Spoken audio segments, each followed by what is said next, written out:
A day in a life ng pinakamagandang bakla sa buong Pilipinas. Eme! Chares! Bisyosa!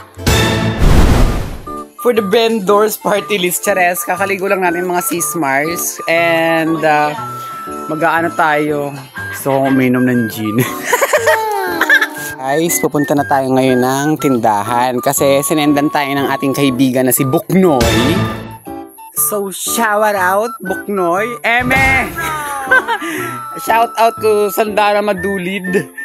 I-follow nyo rin siya, mag-vlog din daw siya.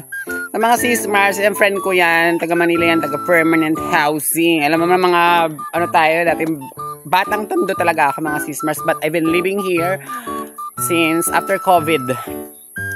Anyway, so yun na nga itong fantasy ko for today's video. Talaga naman nag-gin ako dahil hindi ko na talaga mapigilan mga sismars. Dahil isang linggo na ako makikita talagang hindi umiinom mga sismars. Kung alam nyo yun, talagang pinipigil ko talaga mag-inom mga sismars. Baklang tuwa. So yun na nga mga sismars. Super chika ako dyan kasi send ko yung video na yun kay Apam. Kasi nga sabi ko nang hihingi na nga ako ng datong. Wala na tayong datong mga sismars. There's no budget. Kaya mahina tayo ngayon sa mga vlog mga sismars. Puro probinsya vlogs muna tayo mga sismars.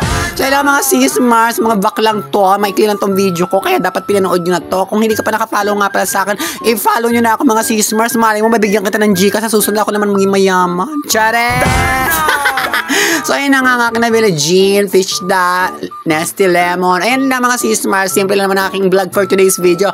Kaya naman, hanggang dito na lang at titimplahin ko at iinumin na to mga sismars. Bye-bye!